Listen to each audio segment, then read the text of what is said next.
You got into the safety business because you wanted to protect people, but somewhere along the way the job started controlling your time, your schedule, your priorities, even your income potential. What if the expertise you've built over the years in the field can give you something more? More freedom, more control, more ownership of your future. I'm Sheldon Primus, the author of 7 Steps to Starting a Profitable Safety Consulting Business and the host of the Safety Consultant Podcast, with more than 350 episodes helping safety professionals become consultants and grow their career. Consulting changed my life. In fact, I'm a full-time RVer, and one consulting contract paid for my home I live in today. Now, I help safety professionals build their own consulting practice through bi-weekly coaching calls, accountability, and personal guidance. But this program isn't for everyone. Start with the Consultant Readiness Audit at sheldon.coach. What if everything we thought we knew about safety was just interference? From the host of the Rated R Safety Show and the founder of Safety FM comes the complete signal transmission trilogy, now available in one powerful edition. Safety, in my opinion, the book that started the conversation. Safety Mutation, where the boundaries of culture, systems, and belief begin to break. And now, Safety Transmission, the final piece of the signal. For the first time, all 3 books are together in one volume. The Signal Transmission Trilogy, Complete Edition. This isn't just about compliance. It's about consciousness. It's about decoding the way we think, lead, and live, inside and outside the system. Whether you've been following the signal since the beginning or you're just now tuning in, this is the version to own. Search Signal Trilogy on Amazon or visit safetyfm.com to get your copy now.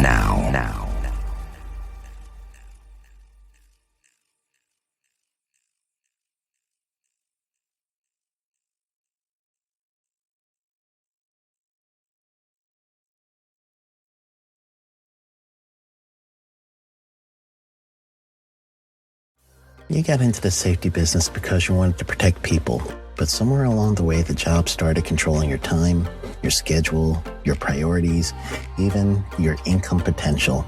What if the expertise you've built over the years in the field can give you something more? More freedom, more control, more ownership of your future. I'm Sheldon Primus, the author of 7 Steps to Starting a Profitable Safety Consulting Business and the host of the Safety Consultant Podcast, with more than 350 episodes helping safety professionals become consultants and grow their career. Consulting changed my life. In fact, I'm a full-time RVer, and one consulting contract paid for my home I live in today. Now, I help safety professionals build their own consulting practice through bi-weekly coaching calls, accountability, and personal guidance. But this program isn't for everyone. Start with the Consultant Readiness Audit at sheldon.coach. What if everything we thought we knew about safety was just interference? From the host of the Rated R Safety Show and the founder of Safety FM comes the complete signal transmission trilogy, now available in one powerful edition. Safety, in my opinion, the book that started the conversation. Safety Mutation, where the boundaries of culture, systems, and belief begin to break.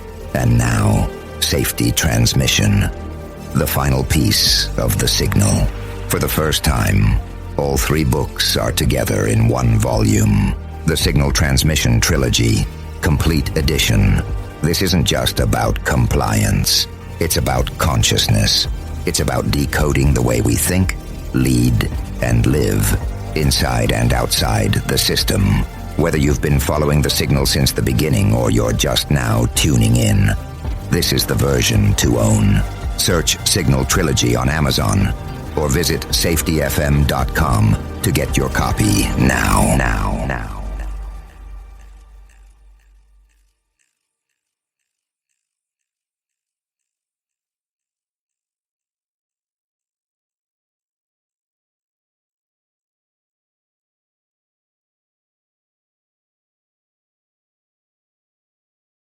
Welcome, everyone, to our very first episode of You Unmasking Safety Culture, the real unseen players. I'm Jay Allen, your host for this deep dive into the intricacies of safety culture. Today, we're unraveling the unseen forces and players that influence safety within organizations. When we talk about safety culture, we often default to discussing systems and policies. However, what about those hidden aspects, those invisible players who silently shape these practices? This is exactly what we're here to uncover together. We'll be exploring the complex layers and dynamics that are not often discussed. Instead of sticking to the surface level narratives, it's time to challenge the status quo and bring to light the factors and influences driving safety culture from the shadows.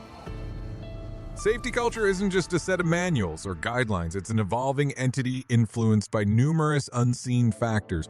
Recognizing these elements is key to understanding and improving the culture of safety within any organization. So why are these unseen elements so crucial? Essentially, they greatly impact how safety policies are formed and how effectively they are put into practice. Often, they remain masked by general assumptions and standard protocols, but their influence is substantial. Through the lens of the organizational performance, or HOP, we'll examine how these hidden influences can be identified and addressed. HOP helps us understand the human aspects and systemic interactions that affect performance and safety outcomes. Keep your ears peeled as we embark on this journey to unveil the real players behind safety cultures that often remain hidden but are integral to shaping safer organizational environments. Thank you for joining us today as we set the stage for this exciting exploration. With that said, let's dive into our journey of discovery and transformation, pushing the boundaries of conventional safety narratives. Stay tuned as we venture into our first insight-packed exploration. And now, let's smoothly transition to our next section. Remember, we're just scratching the surface here, and there's much more to uncover as we progress.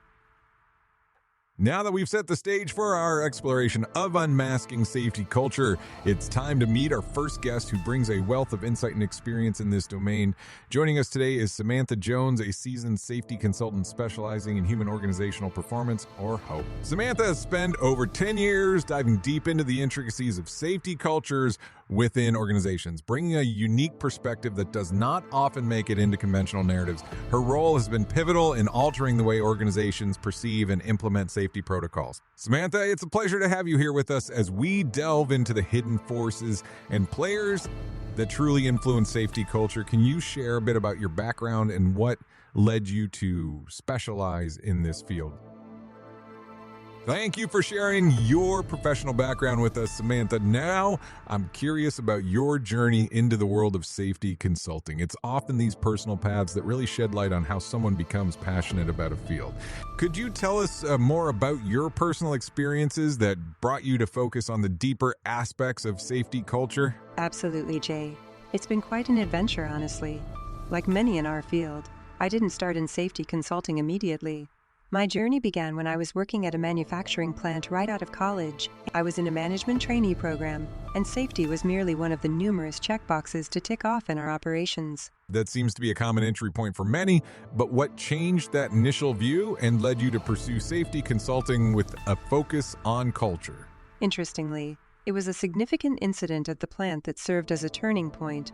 I witnessed an accident that thankfully didn't result in any serious injuries, but it exposed glaring oversights in our established safety protocols. It was then that I realized we were often missing the human element in our safety strategies. It's amazing how an incident like that can really open one's eyes to systemic issues. And how did that experience lead you to explore the depths of safety culture? After the incident, I delved into human organizational performance, or HOP, which changed everything for me. It placed emphasis on understanding human behaviors, systemic factors, and how they intertwine with safety policies. My interest grew from here, and I began to explore not just the surface-level procedures, but the deeper cultural aspects that influence these practices. That's such an insightful exploration, Samantha. Understanding the real players behind safety practices certainly offers a fresh perspective. How did your exploration shape your approach in the field of safety consulting? It reshaped my entire approach.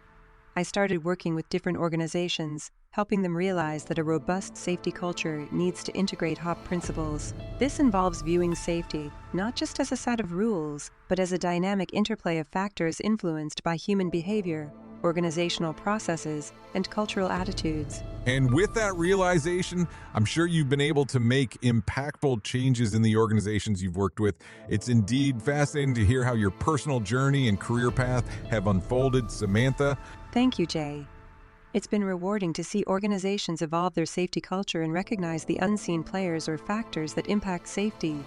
It's a continuous journey, and I'm always learning from each organization and situation I encounter. As we delve deeper into the concept of safety culture, it's crucial to understand that it's not just about policies and procedures on paper. It's a living, breathing ecosystem shaped by a myriad of factors that aren't always visible at first glance. Exactly, Jay. Safety culture goes beyond the usual checkboxes. It's about the deeply embedded norms, values, and beliefs that guide how individuals within an organization perceive and act upon safety issues. And this perception isn't just about what's overtly communicated. Often, there are subtle cues within an organization that influence how safety is prioritized. Right. These unspoken rules can be quite powerful, sometimes even more so than formal guidelines. They can dictate whether employees feel empowered to speak up about potential hazards, or if they feel pressure to maintain the status quo. Let's talk about the concept of safety culture in practical terms. What are some common misconceptions that you've encountered in your experience? A common misconception is that safety culture can be changed overnight with a few new policies or a revamped safety program.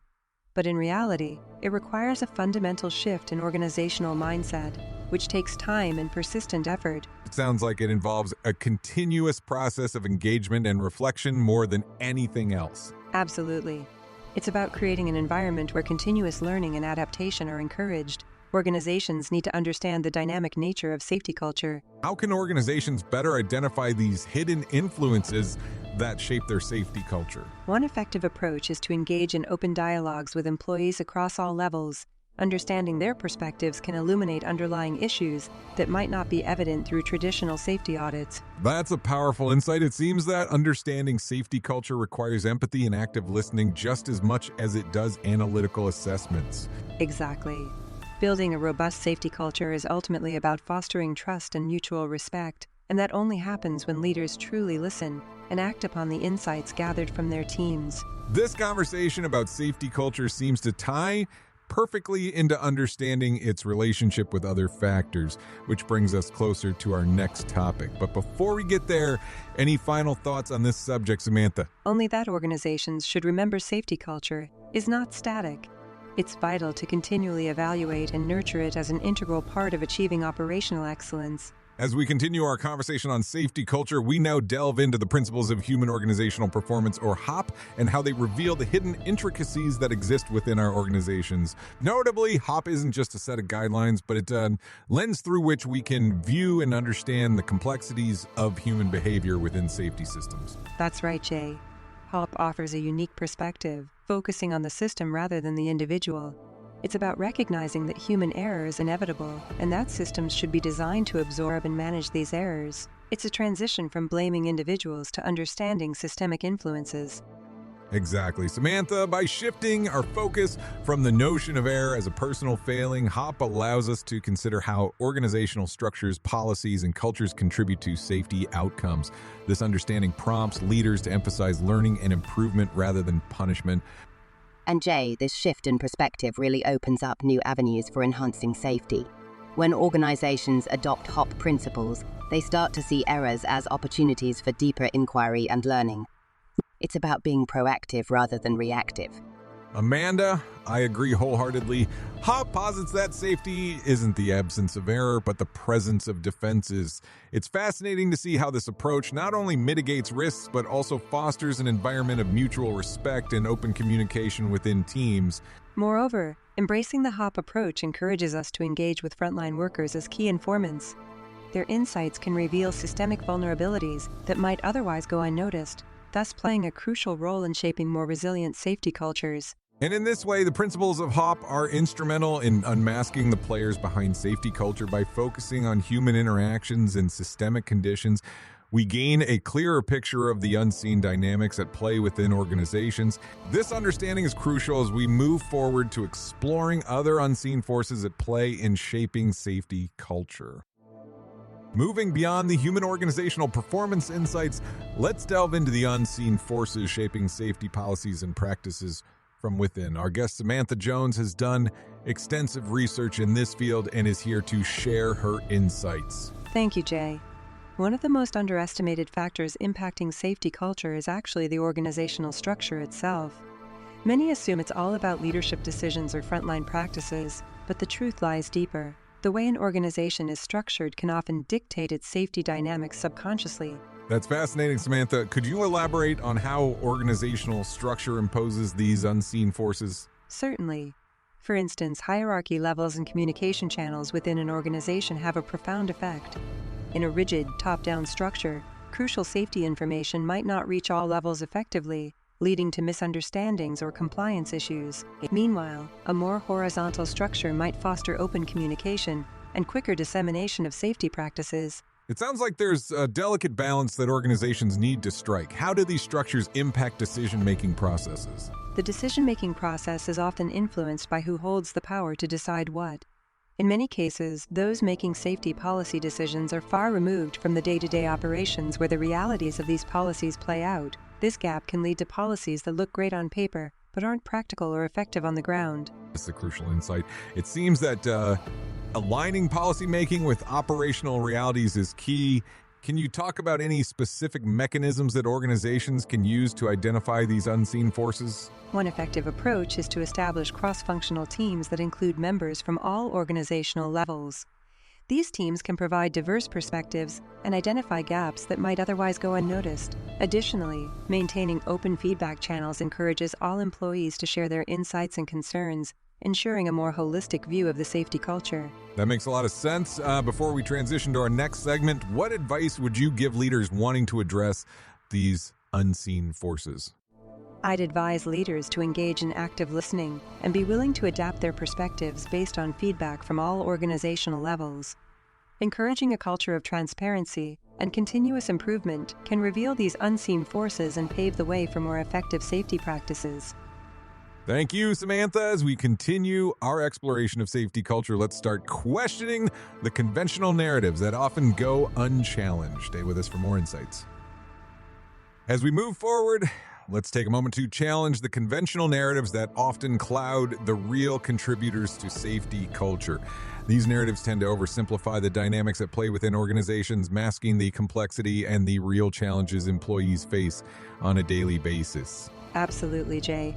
The typical narrative often focuses solely on compliance and metrics, such as incident rates and lost time. While these are important, they don't fully capture the essence of safety culture or the human and organizational behaviors that drive those metrics. Exactly, Samantha. By focusing purely on numbers, organizations might miss the opportunity to delve into the human side of the equation. The narrative is often driven by the need to report positive statistics. But what about the underlying practices that actually contribute to a safer work environment? There's a tendency to view safety solely through the lens of compliance, which can lead to a compliance culture rather than a true safety culture. What we need is a shift from checking boxes on a form to understanding why people make the decisions they do and how the organization's culture supports those decisions. And by dissecting these conventional narratives, we can start to peel back the layers and reveal the why behind behaviors. We start to discover what really influences safety culture beyond the surface level. It's about shifting the conversation from blame and punishment to understanding and support. When employees feel less like they are under constant scrutiny and more like partners in safety, they are more likely to participate actively in safety initiatives. As we continue this discussion, it's crucial to keep questioning and digging deeper. The next step is to shine a spotlight on those hidden players who drive and influence safety culture in ways we sometimes don't see immediately. Now, shifting gears, let's dig deeper into the roles of the unseen players within organizations, those who impact safety culture in ways we might not immediately recognize. While the official policies and safety protocols often bear the fingerprints of top-level management, it's the nuanced behaviors and decisions made by less visible players that truly shape the day-to-day safety practices within a company. Exactly, Jay. It's remarkable how much influence these hidden figures have. Take, for instance, the role of maintenance staff or supervisors in the field. They are the ones who ensure equipment is functioning safely, often making critical judgments on the fly. Absolutely, Samantha. Their insights based on direct hands-on experience can sometimes challenge or even override official guidelines, not out of disregard, but in pursuit of real-time safety solutions. And let's not forget the influence of experienced frontline workers. They often hold institutional knowledge and have a keen sense of potential risks, which they relay through informal channels, shaping a safety-minded culture organically. Right, Amanda? This kind of informal knowledge transfer is crucial and often goes unacknowledged. It's a direct illustration of human organizational performance in action where real understanding transcends formal training. Moreover, these hidden players are pivotal during transitions or changes in procedures. Their ability to adapt and communicate effectively within their teams ensures smoother transitions and continuity in safety practices. So what we're seeing is that while we may focus our attention on the top-down approach to safety compliance, it's these ground-level interactions and decisions that sustain the safety culture in an organization. Exactly. By acknowledging and empowering these unsung heroes, organizations can cultivate a robust safety environment that doesn't just exist on paper but thrives in daily operations. And it's such acknowledgement and integration that can bridge the gap between safety directives and practical application, facilitating a more resilient organizational safety culture. As we move forward, it's crucial to understand how sometimes the most significant influencers of safety culture are not the ones on the organizational chart. Samantha, you've given this a lot of thought. Can you shed some light on these overlooked influencers within organizations? Absolutely, Jay.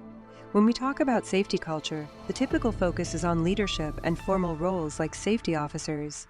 However, many real influencers are those who operate quietly in the background. These include longtime employees, informal leaders, or those who may not carry a formal title but have earned the respect of their peers.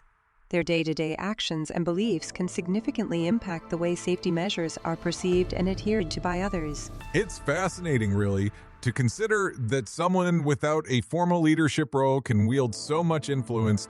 Could you provide a practical example of how these individuals might affect safety culture in a tangible way? Certainly. Consider an experienced technician who's been with the company for decades.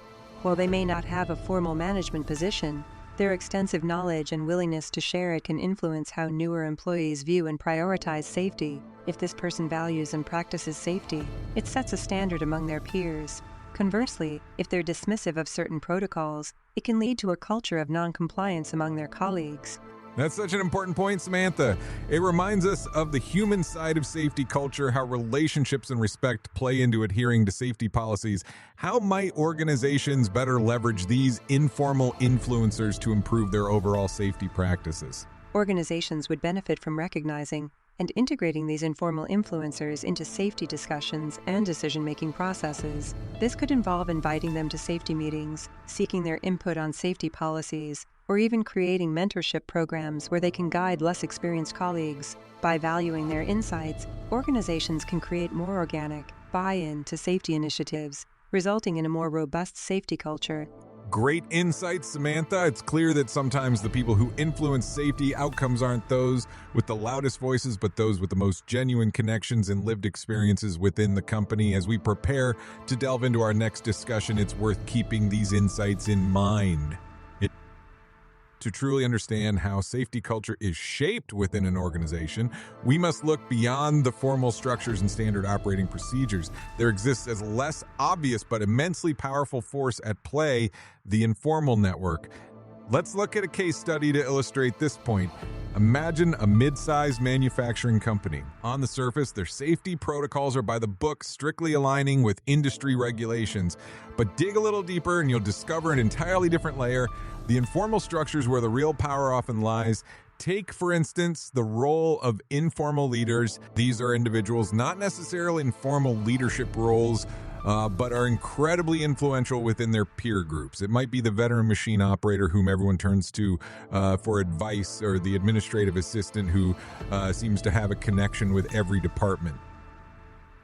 In our case study, a particular informal leader, let's call him Bob, became pivotal in spreading crucial safety messages. He wasn't on the safety committee, nor did he hold any managerial position, but his experience and natural charisma made him a central figure. When a new safety regulation was introduced, It was Bob who interpreted it in a way that resonated with his colleagues, simplifying complex language into practical terms everyone could understand. This dissemination of information through the informal network ensured that safety practices were actually understood and implemented on the ground rather than just existing as another policy on paper.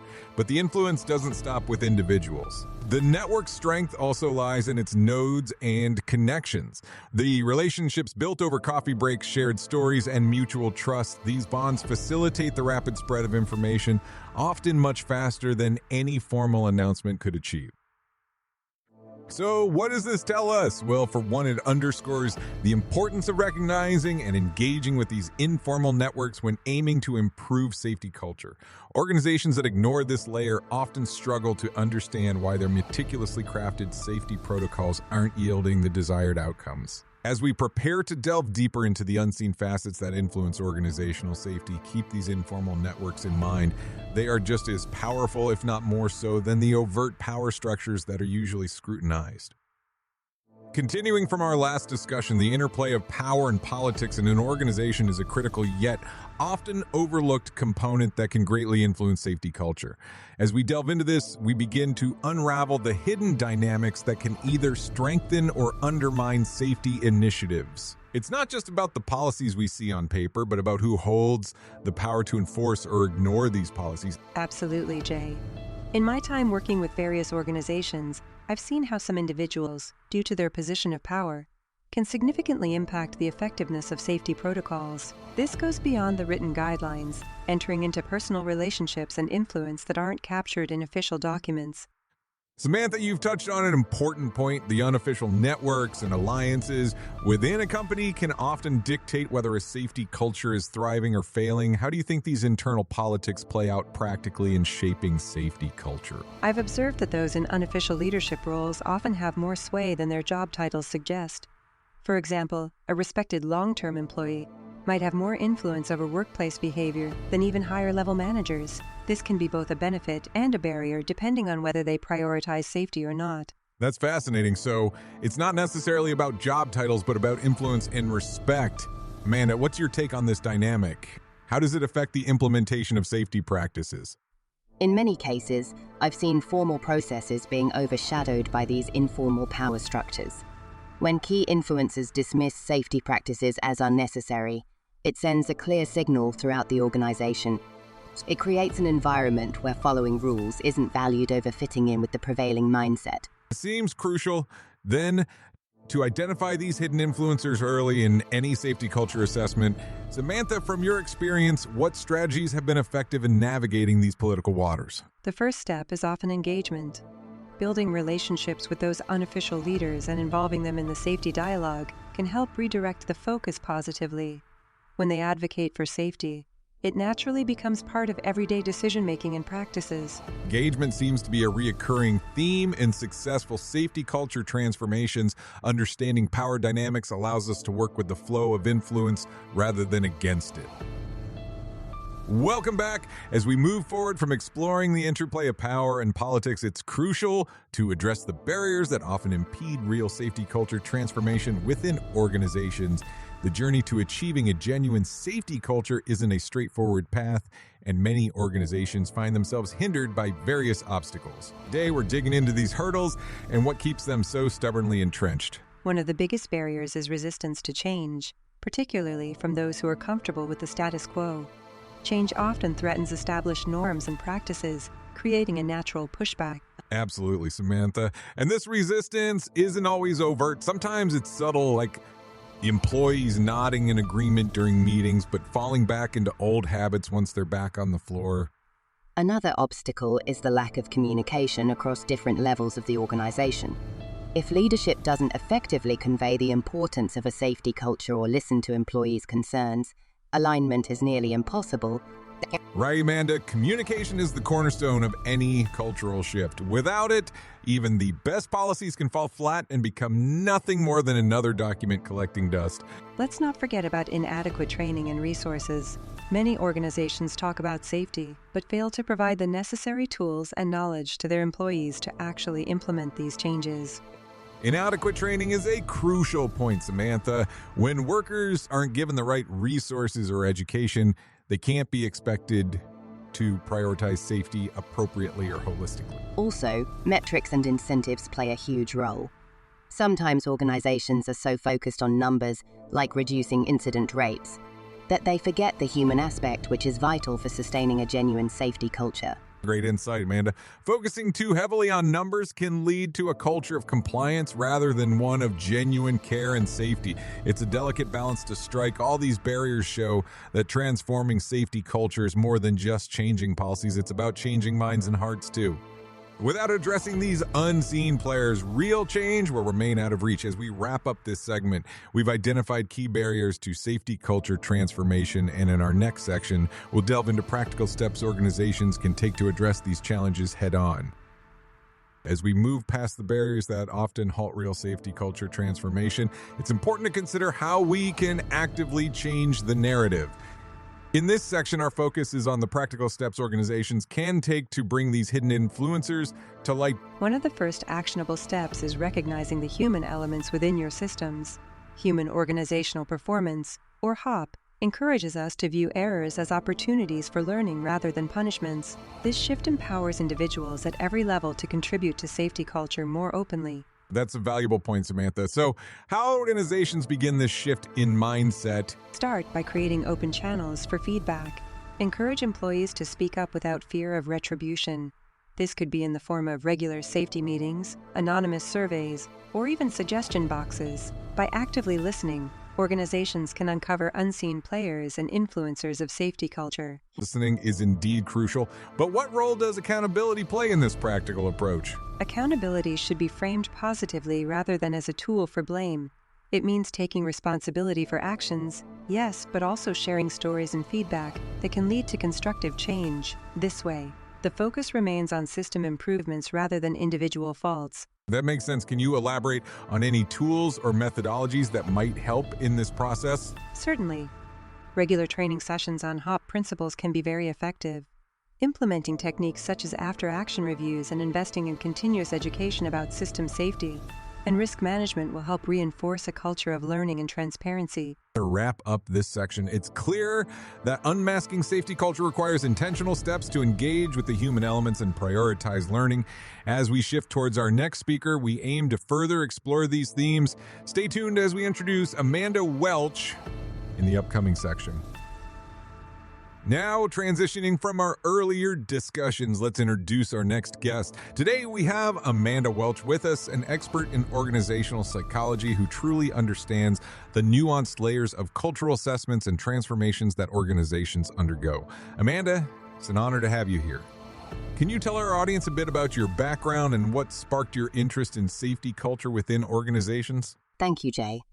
My journey into organizational psychology, particularly focusing on safety culture, began with my fascination with human behavior and how it shapes organizational environments. Over the years, I realized that the unseen elements, the ones that aren't usually part of the typical metrics, hold the key to understanding safety culture. That's incredibly insightful, Amanda. As we delve deeper, could you share what you've observed as some of the key unseen players in shaping safety culture? Certainly. The unseen players often include the informal leaders within an organization, those who might not hold official titles but have significant influence. They can reinforce or undermine safety policies based on their own beliefs and behaviors. Additionally, the narratives that circulate within an organization, whether stemming from past incidents or shared stories, also subtly guide how safety culture is perceived and practiced.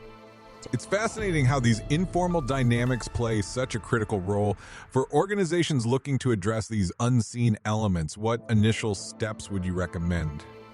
A comprehensive cultural assessment is a good start. It helps in identifying these informal leaders and understanding the prevalent narratives.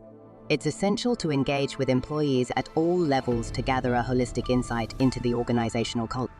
Moreover, training programs focused on human organizational performance can aid in bridging the gap between policy and practice. Thank you, Amanda. Your insights are incredibly valuable and will resonate with many of our listeners navigating similar challenges. As we gradually uncover these layers, I'm eager to dive into the dynamics further with you.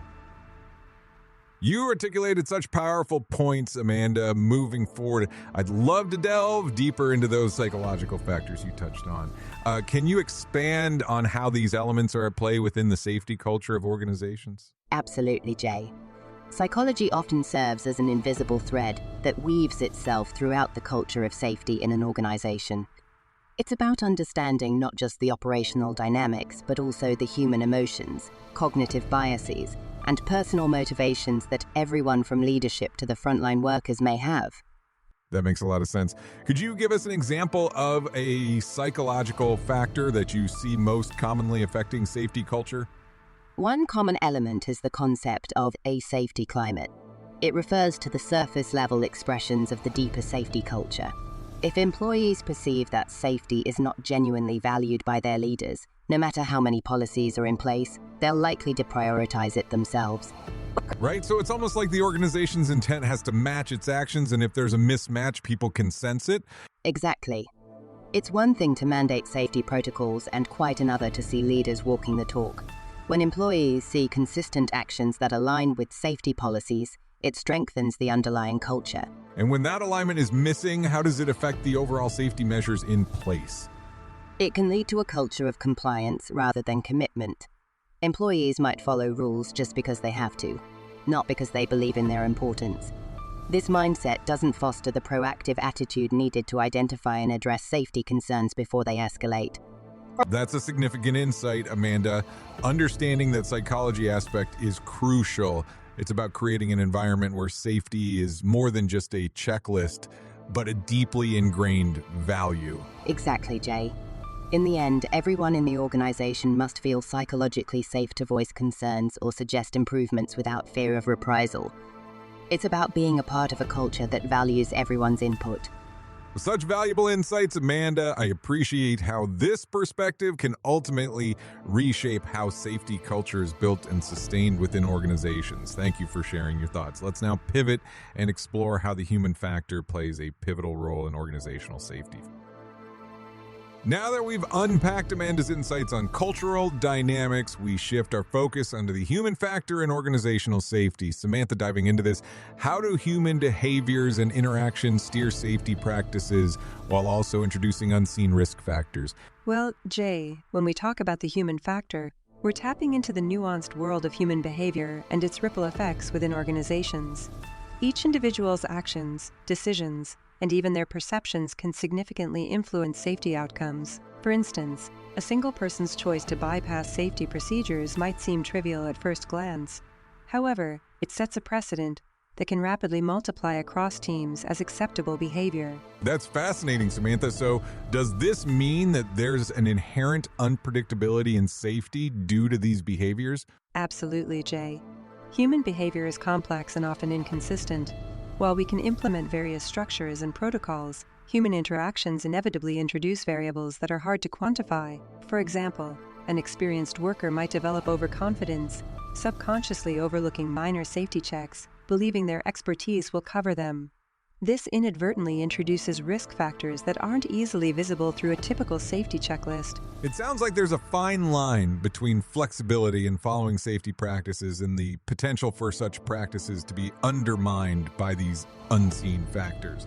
What role does organizational culture play in shaping workers' adherence to safety protocols? Organizational culture acts as the invisible hand that guides behavior and expectations. If an organization fosters a culture of openness and accountability, employees are more likely to follow safety protocols and feel comfortable discussing potential risks or near-miss incidents. But if the culture is one of blame and punishment, it discourages transparency, often forcing employees to hide mistakes which could be critical in avoiding major accidents. So essentially, a strong safety culture can mitigate some of these human-induced risks by encouraging positive safety behaviors. However, if the culture is deficient in certain respects, it could amplify these unseen risk factors. It's clear that the human factor is undeniably crucial in shaping safety practices. Exactly, Jay. That's why it's essential for organizations to leverage human organizational performance principles, which focus on the people-centered perspective of safety management. This approach encourages continuous learning, adaptation, and improvement, allowing organizations to better navigate and manage the human elements within their safety systems. Thank you for shedding light on this, Samantha. Understanding the human aspect is crucial for anticipating potential pitfalls and implementing effective safety practices. For our listeners, this examination of human behavior truly highlights the complexities of safety in the workplace. As we move forward in this dialogue on safety culture, one vital piece often overlooked is the analysis and lessons from large-scale safety failures. These failures aren't just about broken parts or failed processes, but are deeply rooted in cultural elements within an organization. Samantha, could you share your thoughts on how large-scale safety failures have historically highlighted the overlooked aspects of organizational culture? Absolutely, Jay. When we look at large-scale failures, like the ones in the aviation or oil industries, we often uncover a web of cultural influences that were silently at play. These are factors like normalized deviance, where deviations from safety standards become the new norm, or an inadequate challenge culture, where staff feel unable to speak up about safety concerns. That's insightful, Samantha. These failures often expose that not just the tangible systems fail, but the human systems as well. Policies and practices might appear robust, yet the cultural undertones can undermine them. Amanda, in your experience, how essential is it to assess the cultural components during post-failure investigations? It's crucial, Jay. Without a cultural assessment, organizations may only fix the superficial issues, leaving deeper cultural problems unaddressed.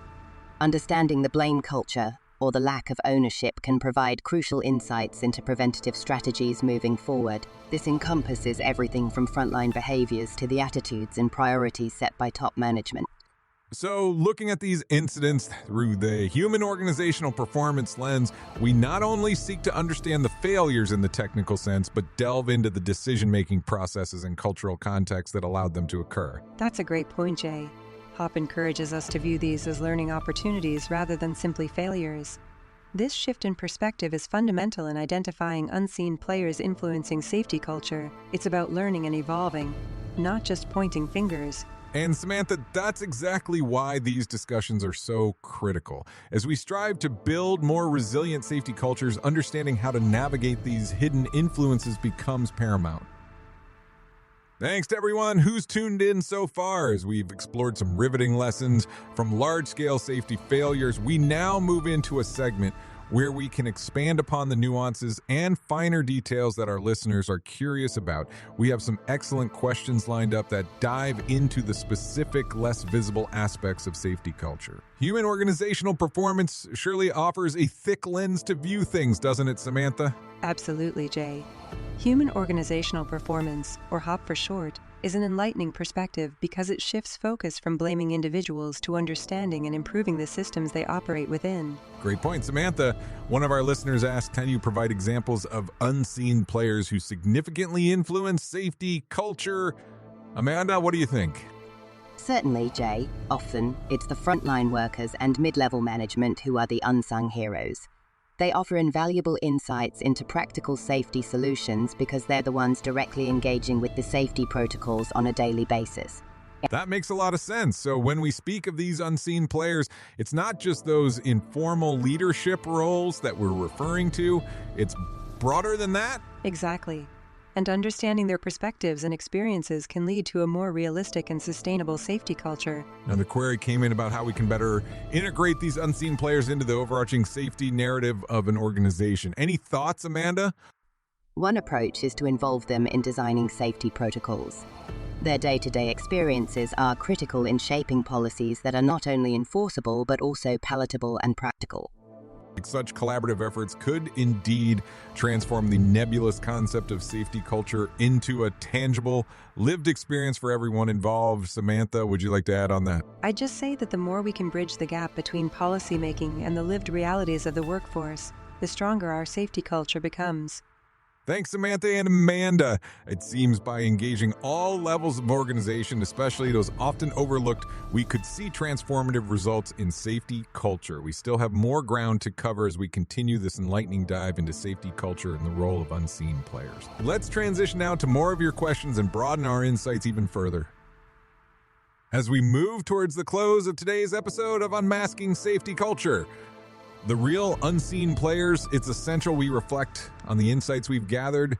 Our discussion today has unveiled the often hidden or overlooked influencers of safety culture within organizations. By examining human and organizational performance, or HOP, we've explored how deeply ingrained patterns and mindsets can shape our approach to safety.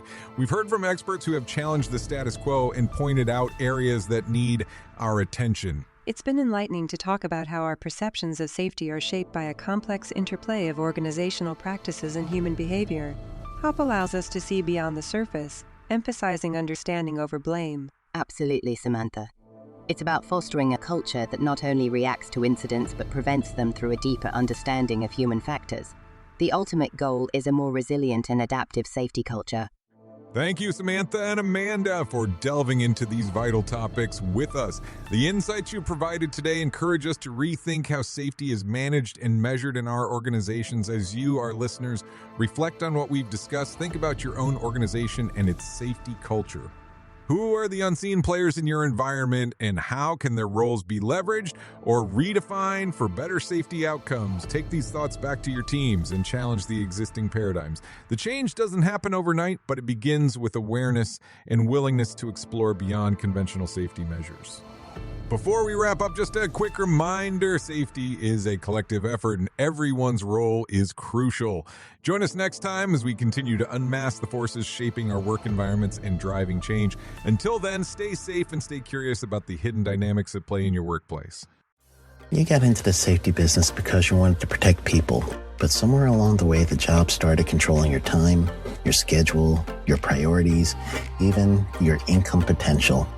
What if the expertise you've built over the years in the field can give you something more? More freedom, more control, more ownership of your future. I'm Sheldon Primus, the author of 7 Steps to Starting a Profitable Safety Consulting Business and the host of the Safety Consultant Podcast, with more than 350 episodes helping safety professionals become consultants and grow their career. Consulting changed my life. In fact, I'm a full-time RVer, and one consulting contract paid for my home I live in today. Now, I help safety professionals build their own consulting practice through bi-weekly coaching calls, accountability, and personal guidance. But this program isn't for everyone. Start with the Consultant Readiness Audit at sheldon.coach. What if everything we thought we knew about safety was just interference?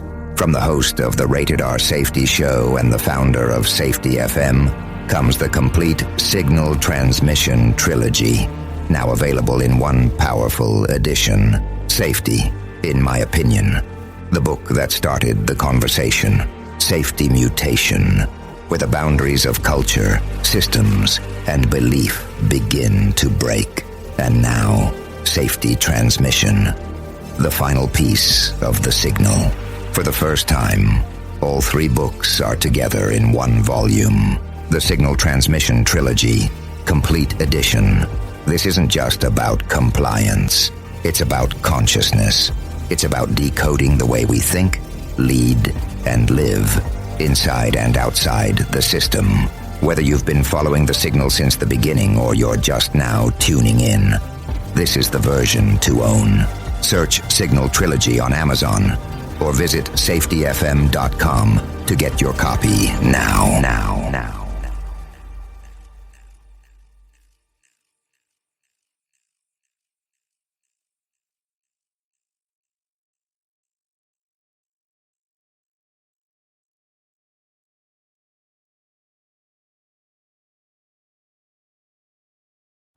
You got into the safety business because you wanted to protect people, but somewhere along the way the job started controlling your time, your schedule, your priorities, even your income potential. What if the expertise you've built over the years in the field can give you something more? More freedom, more control, more ownership of your future. I'm Sheldon Primus, the author of 7 Steps to Starting a Profitable Safety Consulting Business and the host of the Safety Consultant Podcast, with more than 350 episodes helping safety professionals become consultants and grow their career. Consulting changed my life. In fact, I'm a full-time RVer, and one consulting contract paid for my home I live in today.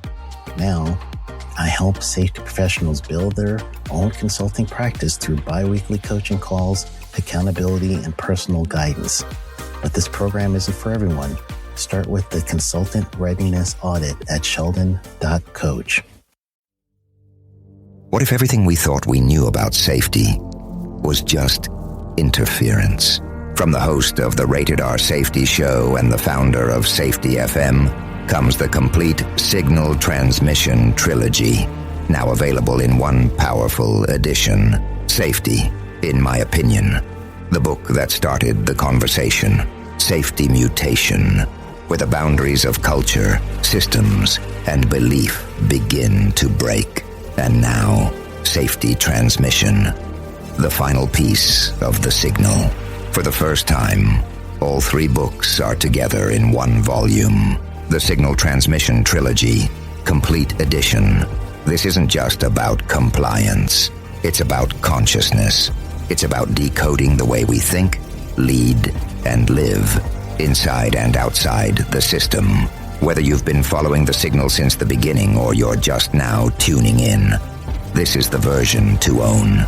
Search Signal Trilogy on Amazon or visit safetyfm.com to get your copy now.